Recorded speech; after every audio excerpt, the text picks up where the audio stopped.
నమస్కారం. మేల్కొలుపు అనే ఈ వెబ్ సిరీస్కి మరోసారి మీ అందరికీ స్వాగతం పలకడానికి దేవుడిచ్చిన అవకాశాన్ని బట్టి మరి దేవుడిని స్తుతిస్తూ మీ అందరు కూడా ధన్యవాదాలు తెలియజేస్తున్నాను. ప్రతిసారి ఈ వెబ్ సిరీస్ ద్వారా క్రైస్తవ సమాజానికి అవసరమైన కొన్ని కీలక విషయాలను మరి పరిశీలించి వాటి వివరణ ఇచ్చి క్రైస్తవ సమాజాన్ని బలపరుస్తూ, క్రైస్తవ సమాజాన్ని చైతన్యపరుస్తూ, క్రైస్తవ సమాజం అప్రమత్తంగా ఉండాలి అనే ఒక ఉద్దేశంతో ఈ మేల్కొల్పు వెబ్ సిరీస్ చేయడం జరిగింది. ఇంతకు ముందు కూడా చాలా వీడియోస్ మీరు అందరు చూశారు. ఇవాళ మనం తీసుకున్న టాపిక్ ముఖ్యంగా ఏంటంటే దళిత క్రైస్తవులకు ఎస్సీ హోదా. జూన్ 10న రిలీజ్.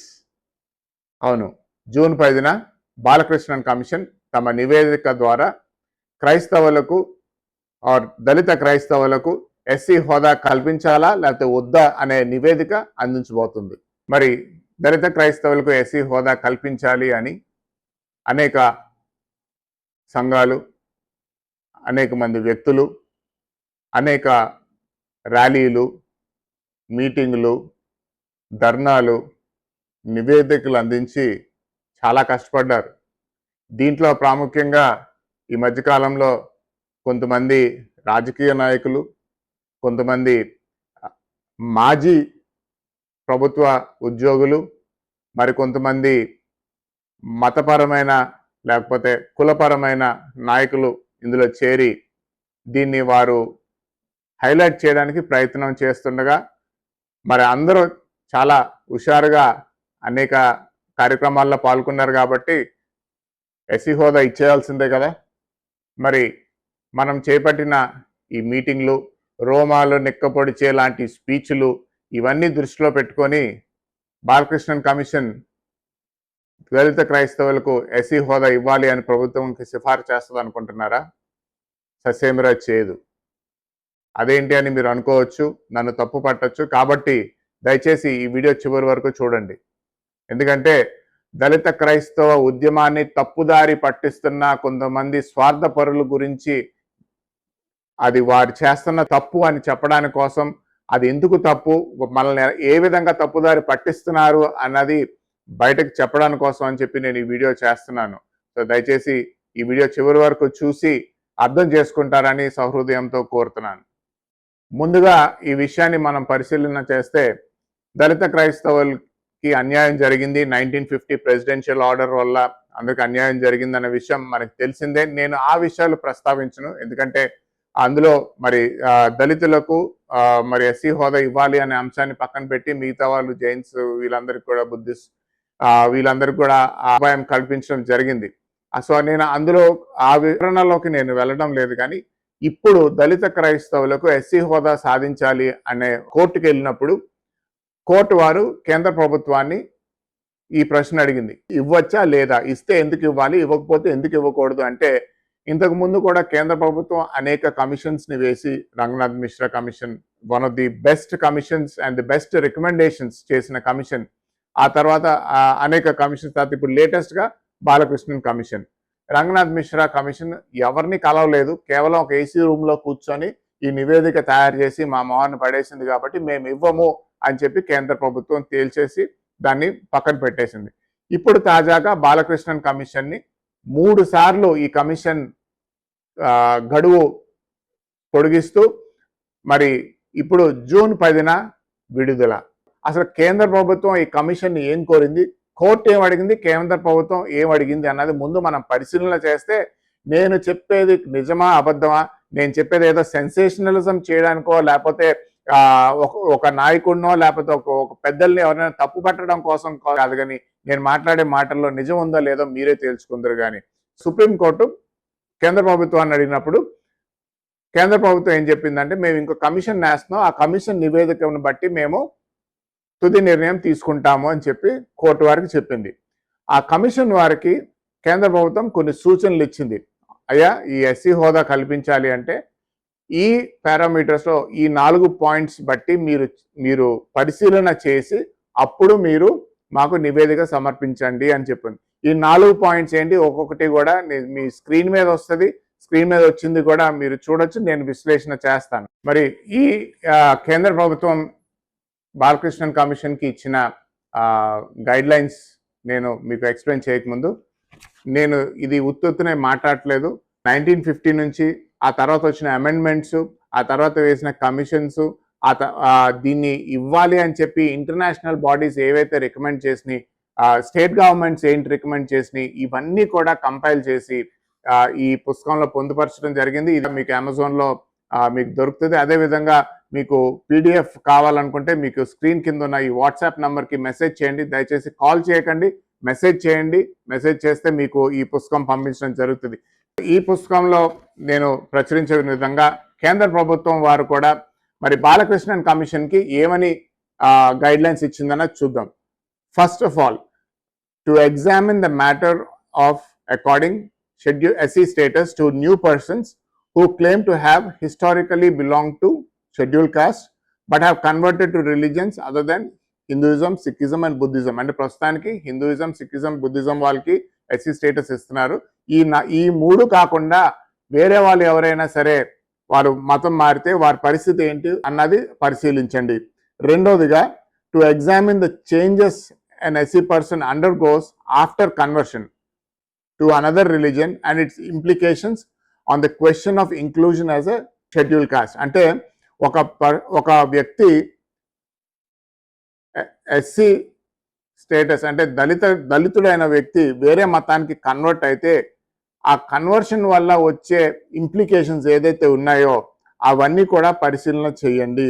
మూడో పాయింట్, అతి ప్రాముఖ్యమైన పాయింట్ కేంద్ర ప్రభుత్వం బాలకృష్ణన్ కమిషన్కి ఇచ్చింది ఏంటంటే, ఇతర మతాలకి ఈ దళితులు వెళ్ళినప్పుడు వారు ఎదుర్కొంటున్న వివక్ష ఏ రీతిగా ఉంది అంటే, దళితుల సోషో ఎకనామిక్ స్టేటస్, దళితులు క్రైస్తవ్యంలోకి వస్తే వారికి వివక్ష ఎదుర్కొంటున్నారా లేదా, సోషో ఎకనామిక్ స్టేటస్ ఏంటి, వాళ్ళ ఎడ్యుకేషనల్ ఫెసిలిటీస్ ఏంటి, ఇవన్నీ కూడా చూసి హిందూయిజము, సిక్కిజము, బుద్ధిజంలోకి వెళ్ళిన దళితులతో కంపేర్ చేసి మాకు నివేదిక ఇవ్వండి. మొత్తం వాళ్ళకి 5 పాయింట్లు ఇచ్చింది. ఇది మూడో పాయింట్ చాలా కీలకమైన పాయింట్. ఏంటంటే, ఏం చేయాలంట?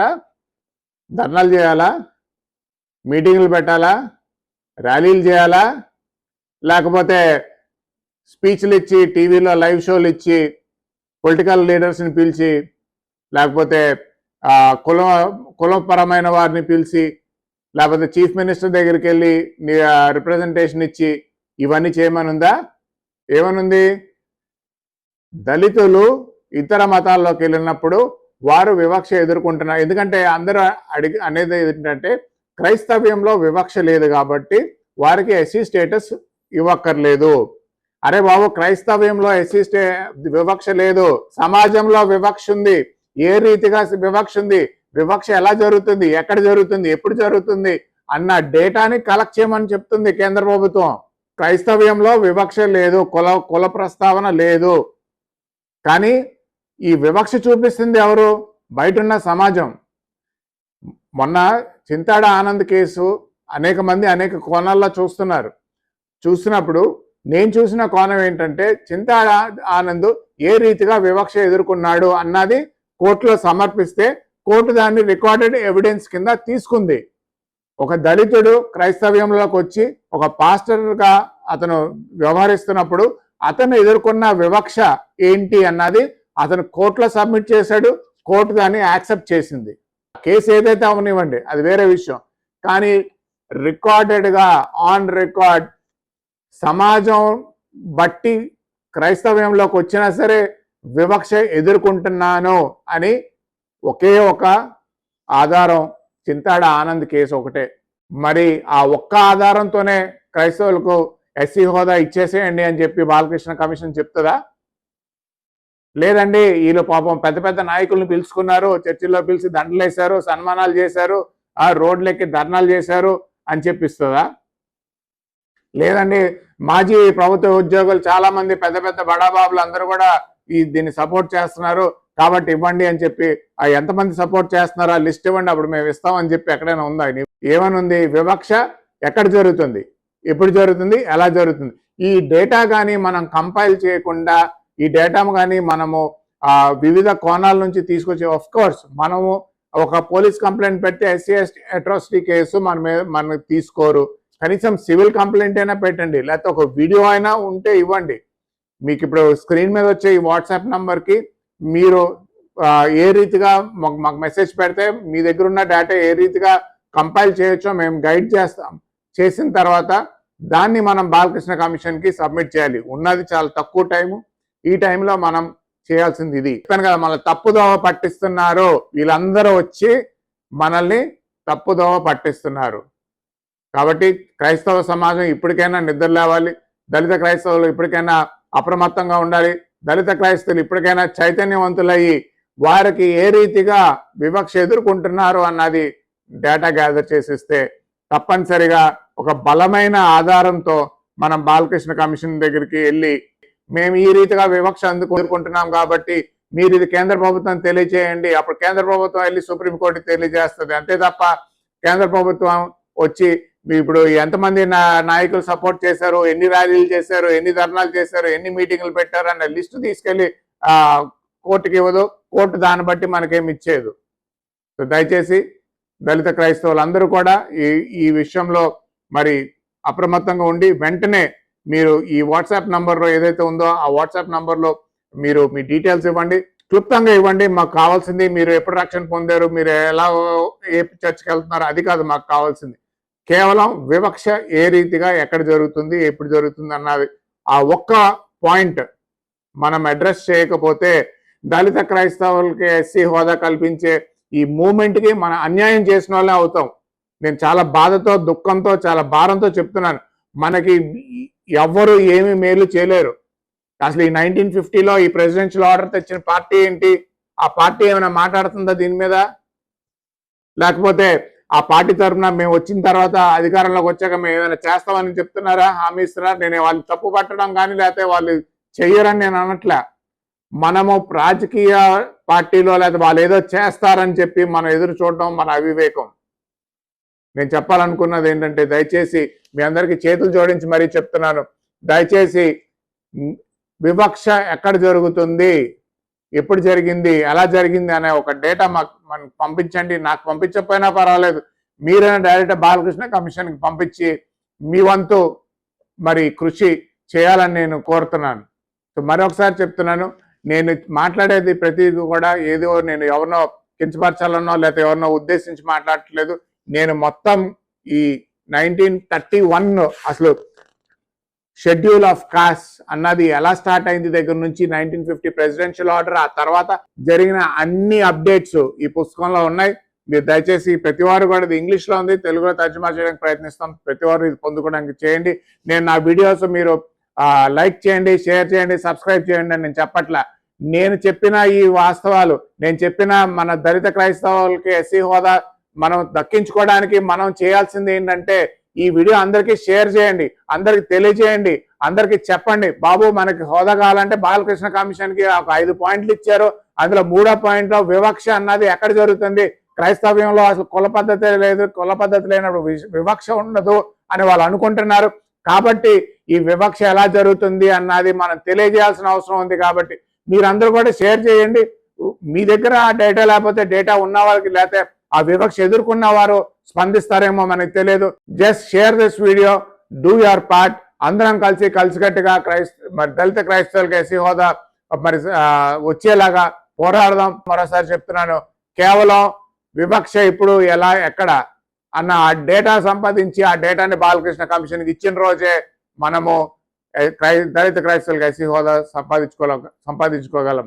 దయచేసి మరి నా యూట్యూబ్ ఛానల్లో ఇతర క్రైస్తవ అంశాలపైన ఇంతకుముందు చేసిన వీడియోస్ ఉన్నాయి, ఇకపై కూడా వీడియోస్ చేస్తాను. మీరు సబ్స్క్రైబ్ చేయకపోయినా పర్వాలేదు, కానీ నేను చెప్తున్నది నిజమా కాదా, నేను చెప్తున్నది మరి ఎవరైతే దళిత క్రైస్తవులను తప్పుదోవ పట్టిస్తున్నారో వారిని ముందు మనం పక్కన పెట్టాల్సిన అవసరం ఉందా లేదా మీరు ఆలోచించుకోండి. Thank you so much. God bless you.